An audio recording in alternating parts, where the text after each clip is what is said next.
자, 오늘 10주일 27문, 28문입니다. 우리 27문, 하나님의 섭리란 무엇입니까? 우리 답을 같이 읽어봅니다. 섭리란 하나님께서 전능하고 무소부재하신 능력으로 하늘과 땅과 모든 만물을 보존하고 다스리시는 것을 말합니다. 그렇게 다스리심으로 꽃잎과 풀잎, 비와 가뭄, 풍년과 흉년, 양식과 음료, 건강과 질병, 번영과 궁핍, 이 모든 것들이 사실상 우연히 생기는 것이 아니라 아버지 하나님의 자애로운 손길로부터 오는 것입니다. 우리가 지난주까지 제9주일을 통해서 사도신경에 전능하사 천지를 만드신 하나님 아버지를 내가 믿사오며라는 그 부분을 다뤘잖아요. 이 9주일이 이야기하는 하나님이 이 세상 만물을 지으셨다는 것이 바로 창조교리죠. 그런데 오늘 제10주일의 첫 번째 문답에서 곧바로 하나님의 섭리란 무엇입니까? 라고 묻고 있죠. 그러니까 이 하나님의 창조교리와 섭리는 나란히 나오는 이유가 있어요. 우르시누스는 이 점에 대해서 창조와 섭리는 동전의 양면과 같다라고 설명했습니다. 하나님이 세상을 창조하셨다라는 것만 알고 만드신 뒤에 세상을 그냥 자기들끼리 돌아가도록 내버려 두신다고 생각한다면 하나님의 창조에 대한 올바른 지식을 가진 것이 아니라는 거예요. 섭리를 모른다면 우리가 창조에 대해서 정확하게 안다고 말할 수 없고 창조도 절반만 아는 것밖에 되지 않습니다. 그래서 오늘 강의에서 크게 세 가지를 다룰 텐데, 첫째는 과연 하나님의 섭리가 있냐? 두 번째는 섭리란 그러면 뭐냐? 그리고 세 번째는 섭리를 안다는 게 우리한테 그럼 무슨 유익이 있냐? 그걸 살펴보도록 하겠습니다. 우리 27문에서는 이 첫 번째와 두 번째 질문을 다루고 있어요. 자, 1번, 섭리 교리의 전제는 무엇이냐? 이건 창조와 섭리의 관계가 뭐냐는 말입니다. 이 섭리 교리를 이해하기 전에 우리가 보통 사람들이 잘못 알고 있는 부분들이 있어요. 어떤 사람들은 하나님이 세상을 만드신 것을 배를 건조하는 일에 비유하기도 합니다. 배를 만들 때 배를 만드는 사람이 따로 있고 배가 만들어진 후에 그 배를 운행하는 사람이 따로 있잖아요. 그러니까 배를 만드는 기술자와 배가 완성되고 나서 배를 운행하는 선장이 다르단 말이에요. 이렇게 하나님도 세상을 만드셨다. 창조주 하나님이 맞지만 세상을 창조하신 뒤에 그것을 피조물에게 맡기시고 물러나셨다라고 하는 생각이 있다라는 거예요. 이런 신학을 이신론, 데이즘이라고 합니다. 계몽주의 시대 이후에 많은 사람들이 이 생각으로 기울어졌어요. 그리고 오늘날에도 막연하게 이런 식으로 생각하는 사람들이 은근히 많습니다. 그런데 성경은 전혀 다르게 이야기하죠. 하나님의 창조 능력이 없었다면 아무것도 존재할 수 없었던 것처럼 하나님이 다스리시고 보존하시는 역사가 없이는 단 한순간도 아무것도 존재할 수 없다라는 거예요. 이건 창조가 지금도 계속된다는 뜻이 아니에요. 하나님이 지금도 그분의 능하신 손으로 이 세계의 질서와 운행을 붙들고 계시다는 뜻이에요. 히브리서 1장 3절에 그의 능력의 말씀으로 만물을 붙드시며 라고 말씀하고 있고, 사도행전 17장 28절에서 사도 바울도 우리가 그를 힘입어 살며 기동하며 존재하느니라 라고 말합니다. 그러니까 우리가 숨쉬고 움직이고 생각하고 존재하는 것 자체가 뭐 때문이라는 거예요? 하나님이 우리를 지금 붙들고 계시기 때문에 그것이 가능하다는 겁니다. 그렇기 때문에 창조와 섭리를 따로 떼서 생각할 수 있을까요? 따로 떼서 생각할 수 없다라는 거예요. 창조하면 하나님의 섭리를 떠올려야 되고, 섭리를 떠올리면 창조를 떠올려야 되는 거예요. 이렇게 창조는 섭리를 통해서 계속 유지되고 섭리는 창조의 연속인 겁니다.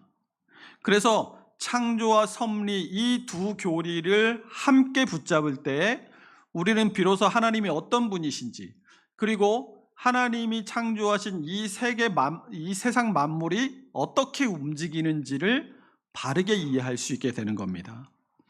자, 2번, 그러면 과연 하나님의 섭리가 있느냐? 이 질문이 오늘날에도 여전히 유효해요. 세상 사람들 중에 많은 사람들이 하나님의 섭리를 부정하거나 섭리를 다른 방식으로 표현하려고 합니다. 그런데 우르시누스는 이 세상의 철학자들 가운데 세 가지 대표적인 오류를 소개하고 있어요. 이 세 가지는 오늘날에도 그 형태나 부르는 이름만 바뀌었을 뿐이지 여전히 살아있는 생각들입니다. 첫 번째가 에피쿠로스 철학의 입장이에요. 에피쿠로스 철학자들은 신이 이 세상 일에 전혀 관여하지 않는다라고 봤습니다. 신이 있다 해도 세상사에는 아무런 섭리가 없다라는 거예요.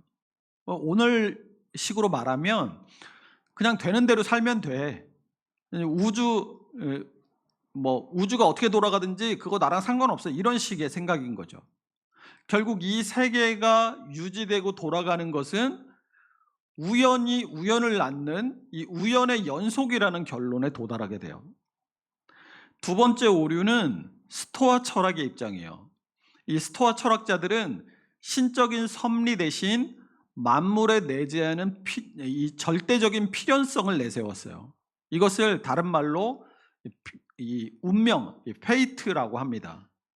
심지어는 이 스토아 철학의 입장에서는 신 자신도 이 필연성의 지배를 받는다고 봤어요.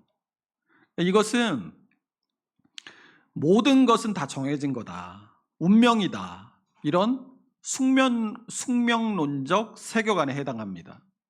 그 여기에는 인격적인 하나님이 있을 수 없어요.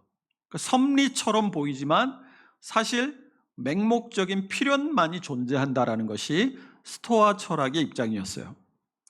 세 번째 오류는 아리스토텔레스 학파의 입장입니다. 아리스토텔레스 철학자들은 하나님이 만물을 알기는 하지만 직접 다스리지는 않는다라고 봤어요. 그러니까 하나님은 이 우주의 이 천체의 운행, 그러니까 별들이 움직이고 해가 뜨고 지고 하는 이 천체의 운행만 관리하고 유지하실 뿐이지 그 아래에, 해 아래의 자연과 또 인간의 영역들은 물질과 또 인간 의지의 작용에 달려 있다고 봐요. 오늘날로 말하면 하나님이 이 세계라는 큰 밑그림을 그리셨을 뿐이고 세부적인 그 그림들은, 세밀한 묘사들은 사람이 알아서 한다라고 하는 생각이 바로 아리스토텔레스 학파의 입장이었습니다. 그런데 교회는 이 세 가지 오류에 맞서서 하나님의 말씀에 근거해서 이렇게 가르칩니다. 거기 같이 읽어볼까요? 하나님의 지극히 자유롭고 선하며 분명하고 확실한 역사하심 없이는 온 세상에 아무것도 존재할 수 없고 생겨날 수 없다. 이것이 우리가 믿는 창조와 섭리에 대한 성경적 관점입니다. 그러면 이걸 어떻게 우리가 입증할 수 있겠어요? 우르시누스는 두 가지 종류의 증거를 우리에게 제시합니다. 첫 번째는 성경의 증언이에요. 에베소서 1장 11절은 하나님을 모든 일을 그의 뜻대로 결정하시는 이라고 부릅니다. 또 사도행전 17장 25절은 하나님이 만민에게 생명과 호흡과 만물을 친히 주시는 분이라고 소개하죠. 그리고 마태복음 10장 29절 30절에서 예수님이 너희 아버지께서 허락하지 아니하시면 그 하나도 땅에 떨어지지 아니하리라. 너희에게는 머리털까지 다 세신 바 되었다라고 말씀하십니다. 그러니까 참새 한 마리가 땅에 떨어지는 것조차 하나님의 허락 없이는 이루어지지 않는다라는 말씀이에요. 두 번째 증거는 이 하나님의 역사들에서 이끌어낸 논리예요. 우르시누스는 하나님의 섭리가 있다, 그것을 뒷받침하는 논지들을 크게 네 가지로 제시해 줍니다. 오늘날에 우리에게 특별히 이 의미 있는 것들을 네 가지로 정리했는데, 그 네 가지를 살펴보면 첫 번째 논지는 비이성적인 원인으로부터 질서가 나올 수 없다라는 논지예요. 우리가 자연을 보면 놀라운 질서가 있잖아요. 우리나라에도 사계절이 있고, 하루에도 해가 뜨고 또 밤이 되고, 씨가 자라나고 결실하고, 별들이 자기 궤도를 정해진 시간에 정해진 위치로 돌아가고, 이런 이 우주 만물의 질서를 설명하려면 그것을 세우고 유지하는 지성적인 존재가 있어야 한다라는 거예요. 이런 논지하에서 비이성적인 원인으로부터는 질서가 나올 수 없다라고 우르시누스가 이 하나님의 존재에 대해서 이야기를 해요. 그 시편 147편 4절을 보시면 그가 별들의 수요를 세시고 그것들을 다 이름대로 부르시는 도다라고 말해요. 그러니까 이성적인 존재, 하나님이 반드시 계시다라는 거죠. 두 번째 논지는 사람이 정신과 지성의 다스림을 받잖아요. 그런데 이것만 봐도 이미 섭리가 존재한다는 섭리의 원리가 된다라는 거예요. 사람보다 훨씬 크고 복잡한 이 세계가 이 하나님의 섭리에 의해서 지배받는다는 것은 분명한 일이다라는 것이죠. 시편 94편 9절이 귀를 지으신 이가 듣지 아니하시랴라고 말해요. 그러니까 하나님께서 만물을 지으시고, 우리가 얼마나 복잡하고 굉장히 세밀하고 섬세하게 지어졌습니까? 그런데 우리의 육체만 봐도 하나님의 존재를 알 수 있는데, 우리의 정신활동, 우리의 마음, 우리의 생각들, 이런 것들을 보면 하나님의 존재가 없을 수 없다라는 거예요. 세 번째 논지는 나라들과 제국들의 흥망성쇠를 보면 하나님이 계시다라는 것을 알 수 있다라는 겁니다. 역사 속에 강한 나라들이 영원하지 않잖아요. 영원할 것 같았던 나라도 어느 순간에 약한 나라들이 일어나서 그 나라들을 무너뜨려요. 인간의 계획과 인간의 생각으로는 내가 이 나라를 세워서 이 나라를 영원히 내가 다스려야지, 그렇게 되지 않는다라는 거예요. 그러니까 그런 이 인류 역사의 흥망성쇠의 흐름이 반드시 있다라는 거죠. 다니엘 4장 25절 읽어봅니다.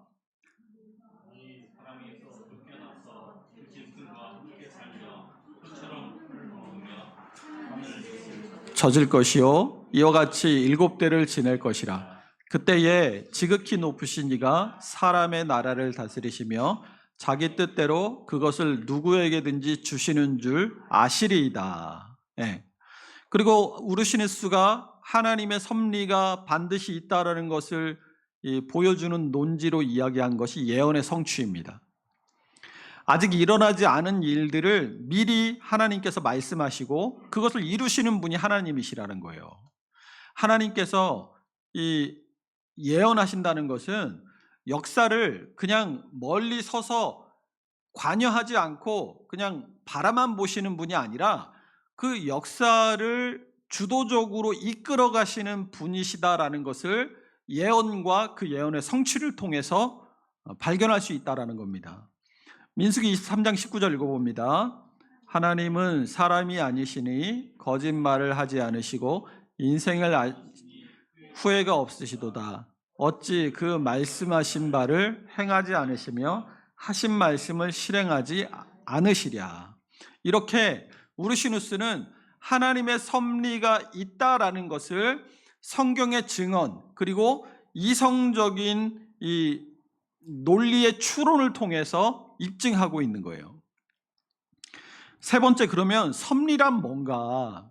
우리가 섭리가 뭔가라는 것을 이야기할 때 반드시 나타나는 용어들이 있어요. 예지, 섭리, 예정, 이런 것들입니다.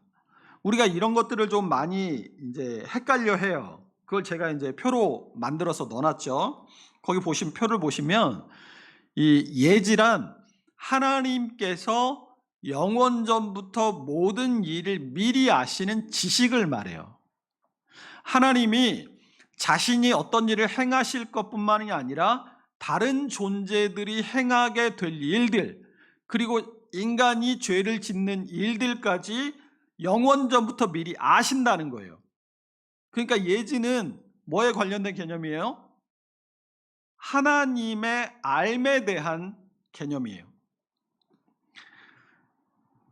그런데 섭리와 예정은 그 본질에 보시면 행하심, 역사에 관한 개념 이렇게 나와 있죠. 그러니까 섭리와 예정은 모두 다 하나님이 친히 행하실 일들에 대한 개념이라는 점에서 예지와는 다릅니다. 그런데 그 밑에 보시면 이 행하심에 관한 개념이라는 데에는 섭리와 예정이 같지만 그 밑에는 두 개로 또 갈라지잖아요. 섭리와 예정도 서로 달랐다는 거예요. 섭리는 하나님이 지으신 만물, 그러니까 우주와 별과 해와 달과 돌과 나무와 짐승과 사람과 이런 피조물 전체에 미치는 하나님의 능력을 섭리라고 부르고, 예정은 이 섭리 안에 특별히 이성을 가진 피조물, 그러니까 사람과 천사에게만 해당될 때 이것을 예정이라고 부릅니다. 그러니까 섭리가 큰 개념이고 예정은 그 안에 이성적인 피조물에 대한 개념인 거예요. 그래서 예정은 하나님이 각 사람에 대해서 특별한 목적을 정해 놓으신 것을 예정이라고 하고, 섭리는 그 목적을 향해서 만물을 다스리시는 하나님의 역사를 섭리라고 부릅니다. 그렇다면 섭리를 우르시누 수가 어떻게 정의했는지 거기 제가 써놨죠. 거기 같이 읽어보겠습니다.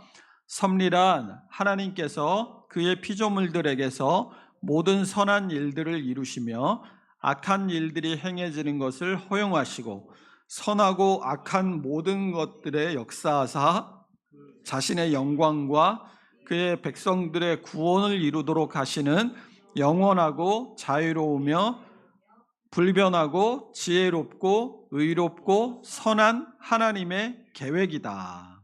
이 정의들을 하나씩 살펴보면 영원한이라고 얘기를 하잖아요. 그 영원한이라는 것은 하나님에게는 알지 못하는 것이 없다는 뜻이죠. 무지도 없으시고 또 지식의 증가도 없으세요. 왜요? 하나님 완전하신 분이니까. 하나님이 지금 뭔가를 점점 더 알아가시거나 배워가시는 분이 아니잖아요. 그렇다는 것은 하나님이 모든 것을 아시기 때문에 하나님의 뜻의 변화도 있어요, 없어요? 뜻의 변화도 없다는 거예요. 그러니까 하나님은 모든 일들을 영원 전부터 아시고 작정하신 거예요. 이사야 46장 10절 읽어볼게요. 내가 시초부터 종말을 알리며 아직 이루지 아니한 일을 옛적부터 보이고, 여기까지요. 그리고 그 다음에 지극히 자유로우며 라고 하죠. 이 말은 하나님께서 다르게 계획하실 수도 있었어요. 그리고 그것을 다르게 그 일을 이루어 가실 충만한 능력도 가지고 계셨어요. 그러니까 하나님은 능치 못함이 없으시단 말이에요. 그런데 하나님께서 그분의 영광과 그의 백성들의 구원을 이루도록 하시는 이 섭리를 어떻게 하셨냐? 그 자신이 기뻐하시는 뜻대로 영원 전에 이렇게 작정하셨다는 거죠. 시편 115편 3절 읽어봅니다. 오직 우리 하나님은 하늘에 계셔서 원하시는 모든 것을 행하셨나이다. 하나님 모든 것을 하실 수 있는 분인데 특별히 하나님의 영광을 위해, 우리의 구원을 위해 이렇게 하기로 하나님께서 자유롭게 정하셨다는 거예요. 세 번째는 불변하고라고 하죠. 하나님에게는 실수나 변화가 없습니다. 그래서 말라기 3장 6절이 나 여호와는 변하지 아니하니 라고 말해요. 하나님은 영원전에 계획하셨는데 그 영원전의 계획을 반드시 이루신다는 거예요. 하나님 완전하시기 때문에. 그리고 마지막으로 지혜롭고 의롭고 선한 하나님의 계획이다. 하나님의 섭리는 무작위한 것이 아니에요.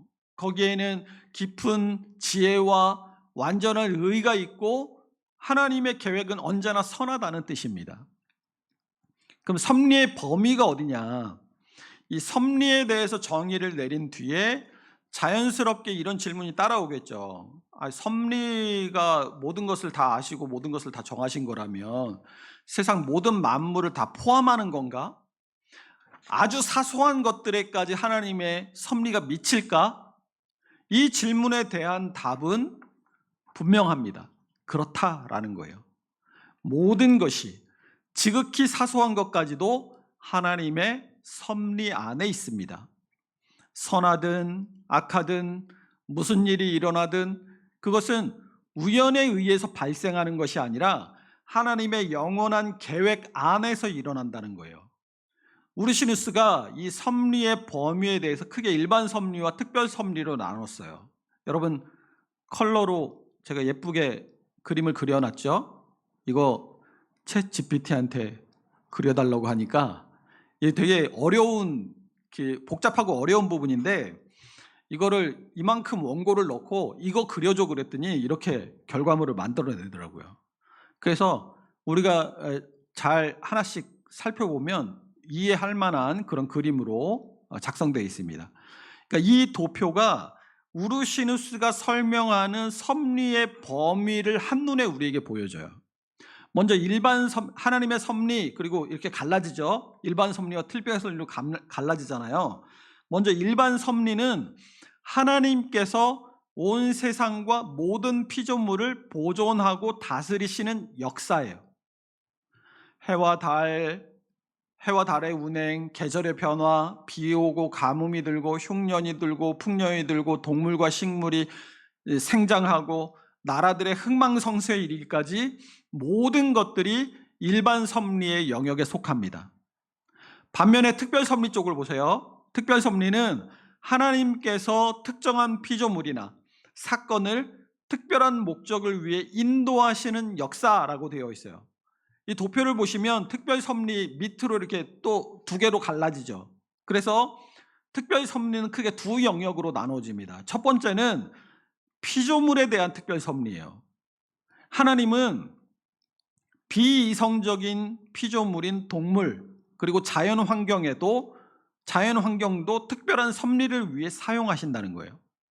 또 반대편에 보면 천사나 사람과 같은 이성적인 피조물도 이 특별 섭리 안에서 다루십니다. 선한 천사는 하나님의 뜻을 기꺼이 수행하죠. 그리고 악한 천사들조차 하나님의 허락 안에서만 활동할 수 있습니다. 사람도 마찬가지예요. 하나님은 믿는 자들의 삶을 인도하시는 것뿐만이 아니라 그러면 믿지 않는 사람들을 그냥 내버려 두시느냐? 그런 게 아니라 악한 사람들, 하나님을 믿지 않는 사람들의 행동까지도 하나님의 계획 안에서 사용하신다는 거예요. 두 번째는 이 옆에 사건에 대한 특별 섭리라고 나오죠. 그러니까 이 특별 섭리 두 가지인데 피조물에 대한 특별 섭리 그리고 사건에 대한 특별 섭리 이 두 가지로 나눠진다는 겁니다. 우르시누스가 이 사건들을 세 가지로 이야기하죠. 우연한 사건, 우발적인 사건, 필연적인 사건 이렇게 세 가지로 구분을 합니다. 그런데 이러한 구분은 사실 사람의 관점에서 이렇게 보인다는 것뿐이에요. 하나님 편에서 우연한 사건이 있어요? 없어요. 사람은 사건을 보면 이거 우연한 일이겠구나. 이거는 생각지도 못했던 돌발적인 일이구나. 이거는 인과관계가 분명하니까 이렇게 일어날 수밖에 없는 일이겠구나라고 생각하지만 하나님은 그 모든 것들을 계획 안에서 이루신다는 거예요. 이러한 특별 섭리를 가장 잘 보여주는 예가 바로 요셉의 예입니다.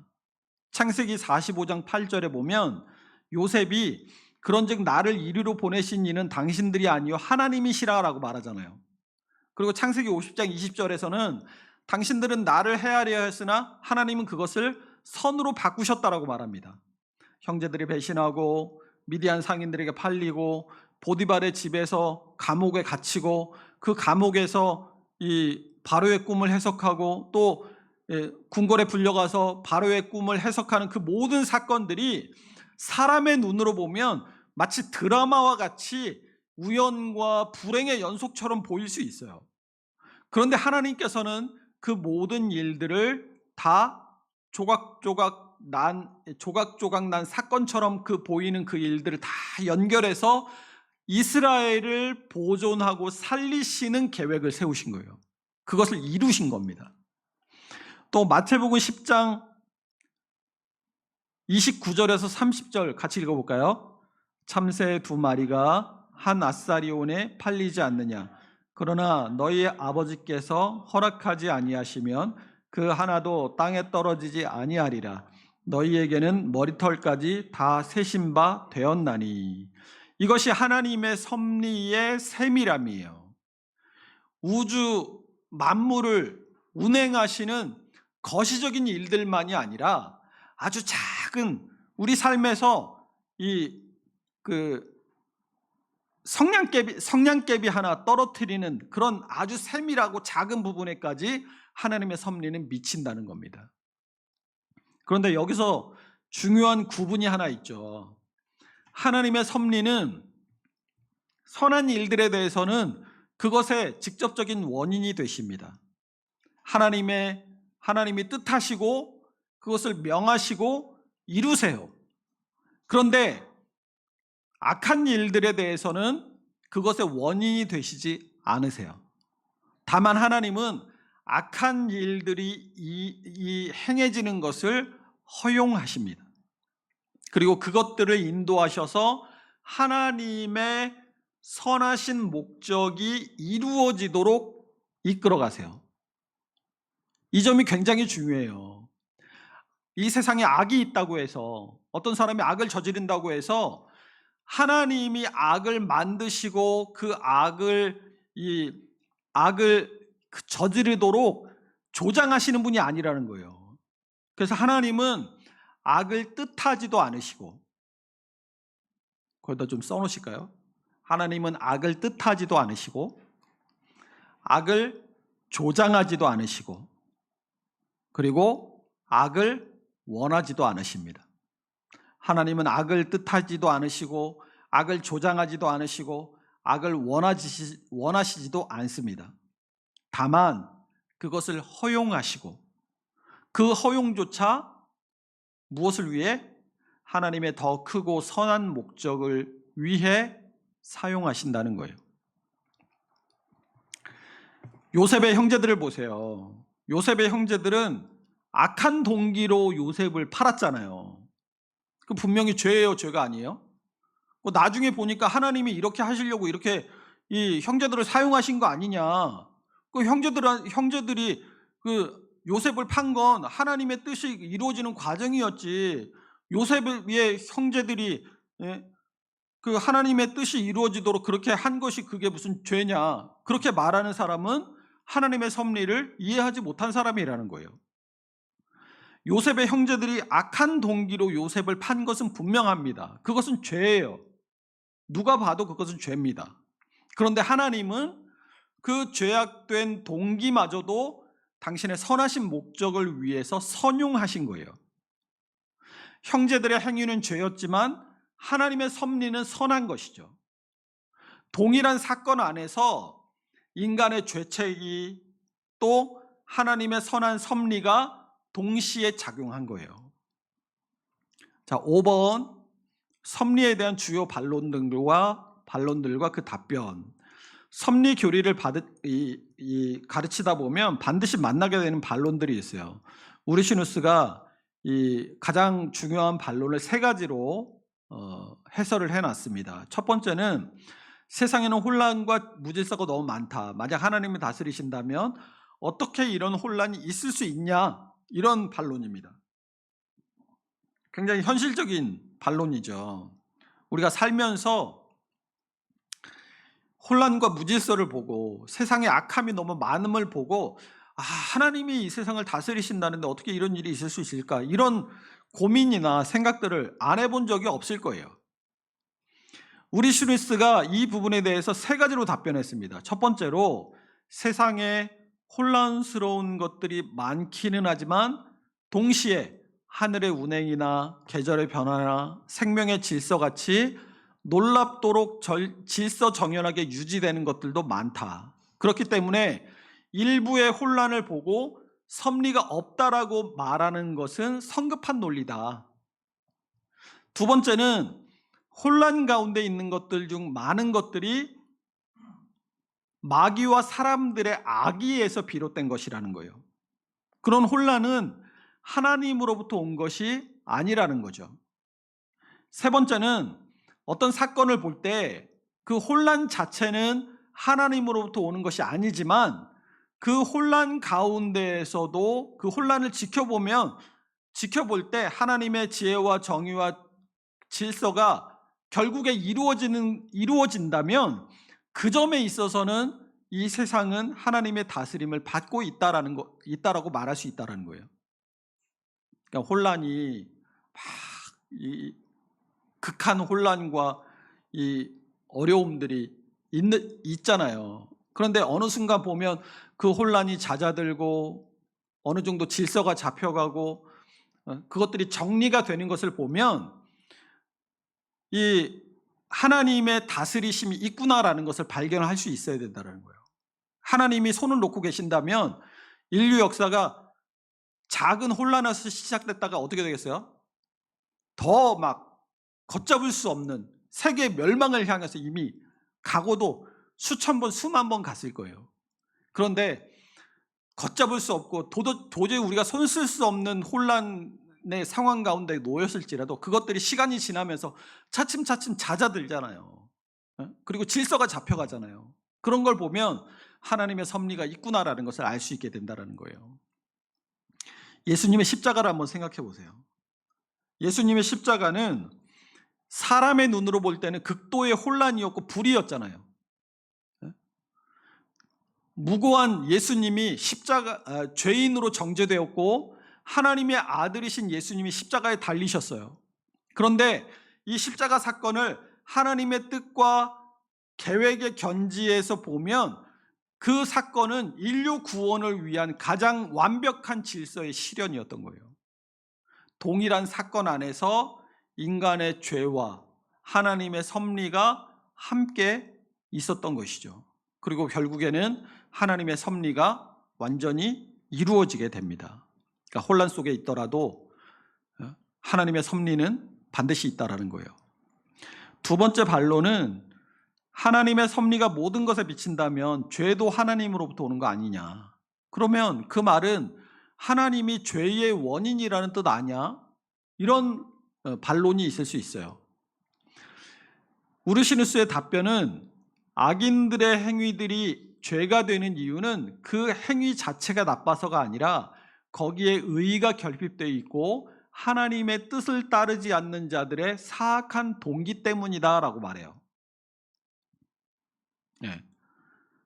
그러니까 이 비유로 하면 깨끗한 물이 이 녹이 오래돼서 녹이 잔뜩 쓴 이 수도관을 통과하면 어떻게 돼요? 녹물이 나오잖아요. 그죠? 물 자체는 깨끗한데 그 물이 통과하는 관이 더러우면 물이 더러워집니다. 이렇게 하나님의 역사는 선하지만 그것이 이 부패한 인간의 동기와 의지를 통해서 나타날 때 그거 죄가 된다는 거예요. 하지만 그 죄는 누구의 것이에요? 인간의 것이지 하나님의 것이 아니라는 거예요. 수도관이 더러운 거지 물이 더러운 게 아니라니까요. 세 번째 반론은 하나님의 섭리가 이미 정해져 있다면 기도하거나 노력하거나 수단을 사용하는 것이 무슨 의미가 있느냐. 이 예정론이나 하나님의 섭리에 대해서 가르치다 보면 많은 분들이 이런 질문을 처음 시작하면서부터 계속 머릿속에다 담고 이 섭리에 대한 이 강의를 듣거든요. 아마 우리 중에도 하나님의 섭리 이야기하면서 그 생각을 분명히 떠올리신 분이 있을 거예요. 그만큼 이 반론이 섭리 교리를 오해할 때 가장 흔하게 나타나는 질문이에요. 어떤 사람들은 아니 하나님의 섭리를 가르치면서 어차피 다 하나님이 영원 전부터 계획하시고 다 아시고 정해져 있다면 뭐하러 열심히 하냐? 그냥 내가 지금 이 자리를 뛰쳐나가서 내 마음대로 막 길거리에서 빨개 벗고 춤추고 하는 것도 다 하나님의 섭리일 거 아니야. 이렇게 얘기하는 사람도 있다라는 거예요. 우리슈누스가 이 부분에 대해서 이렇게 답변했어요. 하나님은 목적만 정하신 것이 아니라 그 목적에 이르는 수단들도 함께 정하셨다. 하나님이 곡식이 자라도록 정하셨잖아요. 그렇다고 해서 우리가 씨를 뿌릴 필요가 없습니까? 목적도 정하셨지만 수단도 정하신 거예요. 곡식이 자라도록 정하셨는데 그 수단은 뭐예요? 우리가 씨를 뿌리는 거예요. 태양이 날마다 떠오르도록 정하셨다고 해서 그것이 헛된 일이 되는 게 아니잖아요. 하나님은 수단을 통해서 목적을 이루시기 때문이에요. 기도도 마찬가지예요. 하나님이 우리의 모든 필요를 이미 아신다라고 성경이 분명히 말씀하잖아요. 우리의 모든 필요를 아시니까 기도가 필요 없습니까? 그렇지 않아요. 하나님은 기도를 수단으로 정하셨어요. 기도를 통해서 우리에게 은혜를 베푸실, 하나님께서 우리에게 은혜를 베푸실 수단으로 기도를 정하신 거예요. 그래서 우리는 기도해야 되는 겁니다. 우리가 기도하고 또 노력하고 또 여러 가지 방편들을 사용하는 것은 하나님의 섭리를 내가 바꾸려고 하는 것이 아니라 하나님이 정하신 방법으로 하나님의 섭리에 내가 동참하는 거예요. 자, 28문 보겠습니다. 그러면 이렇게 하나님의 섭리와 창조를 알면 그것을 아는 것이 우리에게 어떤 유익이 있느냐. 28문이 있습니다. 하나님의 창조와 섭리를 알므로써 우리는 어떠한 유익을 얻습니까? 답을 읽어봅니다. 우리가 역경에 처할 때는 인내할 수 있으며 모든 일이 순조로울 때에는 감사할 수 있고 세상의 어느 것도 우리를 하나님의 사랑에서 떼어놓을 수 없게 하시는 신실하신 하나님 아버지께 대한 큰 확신을 갖게 합니다. 세상 만물이 온전히 하나님의 손안에 있으므로 그의 뜻이 아니고서는 어떠한 일도 일어나지 않습니다. 자, 그 답에 제일 위에 우리가 역경에 처할 때는 인내할 수 있으며 그거 1번으로 하세요. 2번이 모든 일이 순조로울 때 감사할 수 있다. 3번이 세상의 어느 것도 우리를 하나님의 사랑에서 떼어놓을 수 없게 하시는 신실하신 하나님 아버지께 대한 큰 확신을 갖게 한다. 이 답변에 우리에게 세 가지 유익이 있다라고 말하고 있는 거예요. 첫 번째 유익이 역경 속에서의 인내입니다. 섭리를 믿는다라고 해서 하나님이 그럼 믿는 사람들에게는 역경을 안 주시냐? 그거 아니에요. 섭리를 믿는 사람도 병에 걸리고 억울한 일도 당하고 사업이 무너지고 사랑하는 사람을 잃기도 합니다. 그러나 섭리를 아는 사람은 이 모든 일들이 다 하나님의 손에서 온다라는 것을 알아요. 이유 없이 우연히 내가 억울하게 일을 당하는 것이 아니라는 걸 안다라는 거예요. 하나님의 아버지다우신 뜻이 그 안에 있다라는 것을 인정하는 사람들이 섭리를 믿는 사람들인 거죠. 그래서 이 섭리의 교리를 우리가 알 때 우리 인생에서 고난이 닥쳐오고 어려움이 닥쳐오고 이런 역경 가운데에서 우리는 하나님이 허락하셨구나. 이것도 하나님이 허락하셨구나. 이것을 통해서 하나님이 나에게 이루고자 하시는 하나님의 뜻이 분명히 있겠구나라는 것을 알고 그것을 인내할 수 있게 되는 거예요. 이것이 섭리를 아는 사람의 인내인 겁니다. 이 인내는 체념이 아니에요. 체념과 다릅니다. 하나님을 신뢰하기 때문에 어떠한 역경 속에서도 인내하는 거예요. 버텨내는 거죠. 욥기 1장 21절 생각해 보세요. 모든 것을 다 잃고 욥이 주신 이도 여호와시요 거두신 이도 여호와시니 여호와의 이름이 찬송을 받으실지니다라고 말하잖아요. 이 욥의 고백이 섭리를 아는 믿음에서 나오는 인내인 거예요. 두 번째 유익은 이 순경 속에서의 감사입니다. 역경은 우리 삶에 고난이 오는 걸 말하는 거고, 순경은 우리 삶이 편안하고 하나님의 은혜대로 진행되는 것을 순경이라고 해요. 모든 좋은 것들이 어디서 온다라고 성경이 말해줍니까? 야고보서 1장 17절이 각양 좋은 은사와 온전한 선물이 다 위로부터 빛들의 아버지께로부터 내려온다라고 말합니다. 우리가 누리는 건강도, 또 수입도, 먹는 음식도, 가족도, 일도, 이 모든 것들이 다 하나님의 섭리를 통해서 우리에게 주어진다는 거예요. 그러니까 섭리를 모르는 사람은 좋은 것을 당연하게 여겨요. 내가 누릴 만한 것을 누리는 거야. 이거 내가 돈 벌어가지고 내가 누리는 거야. 그렇게 생각을 한다는 거예요. 하지만 하나님의 섭리를 아는 사람은 내게 주어지는 모든 좋은 것들 뒤에 하나님이 계시다는 것을 고백하는 사람이 섭리를 아는 사람입니다. 그리고 그것을 알 때 우리가 어떻게 하게 돼요? 하나님께 감사하게 돼요. 감사는 지식에서 오는 거예요. 어떤 지식에서? 섭리에 대한 지식에서 감사가 오는 겁니다. 세 번째 유익은 미래에 대한 확신과 소망이에요. 우리는 앞날을 모르죠. 내일 일이 어떻게 될지, 또 노후는 어떻게 될지, 우리 자녀들은 어떻게 살게 될지 아무도 몰라요. 이 불확실성이 인생에 있기 때문에 사람들은 늘 불안해합니다. 그런데 섭리를 아는 사람은 인생을 어떻게 바라보겠어요? 하나님이 나를 여기까지 인도하셨으니 앞으로도 하나님이 나를 좋은 길로 인도하실 것이다. 그런 믿음을 가지게 되는 겁니다. 로마서 8장 28절 보세요. 우리가 알거니와 하나님을 사랑하는 자 곧 그의 뜻대로 부르심을 입은 자들에게는 모든 것이 합력하여 선을 이룬다라고 말해요. 모든 것이 합력해요. 좋은 것도 합력하고 나쁜 것도 합력하고 내가 생각하지 못했던 뜻밖의 상황도 합력하고 내가 원치 않고 당할 것을 생각하지 않았던 억울한 일들도 하나님의 손 안에서 합력해서 내 인생을 이루어가는 거예요.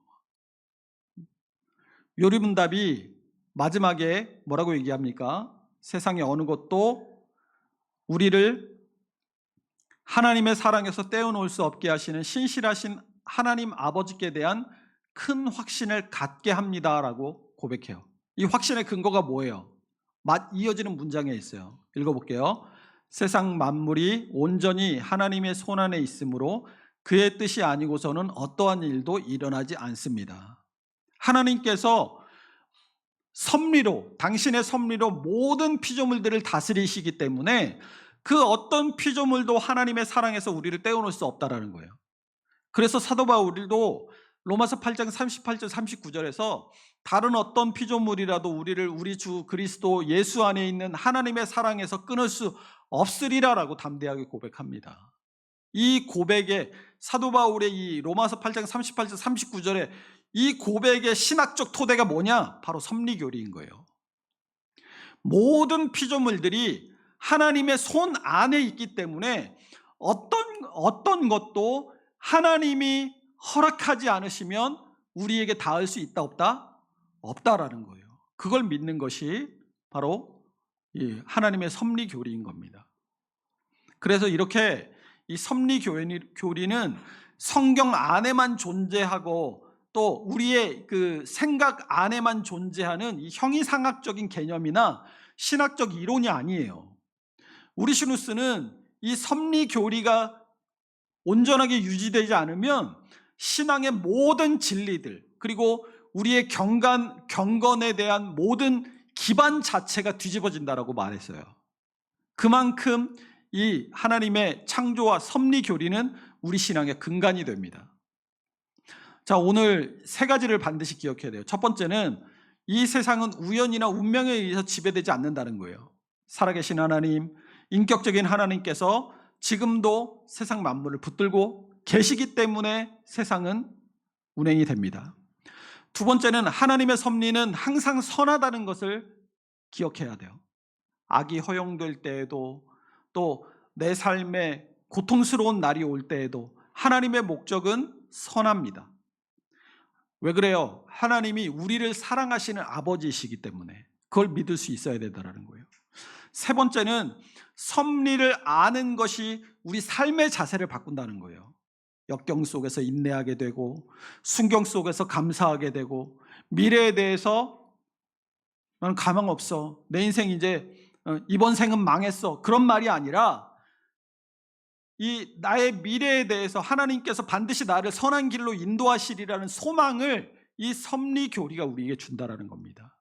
이게 섭리 교리가 우리에게 주는 세 가지 실제적인 유익인 거예요. 우리가 27문에 앞으로 넘겨서 27문에 보시면 마지막 부분에 이 모든 것들이 사실상 우연히 생기는 것이 아니라 아버지 하나님의 자애로운 손길로부터 오는 것이다 라고 말하잖아요. 이 말처럼 하나님은 우리의 아버지 되십니다. 아버지의 손이 그리고 우리를 지금도 붙들고 계신 거예요. 그 하나님께서 우리를 붙들고 계시는 손길이 있다라는 것을 신뢰하는 것, 그걸 믿는 것이 바로 신앙인 겁니다. 오늘 여기까지 하도록 하겠습니다.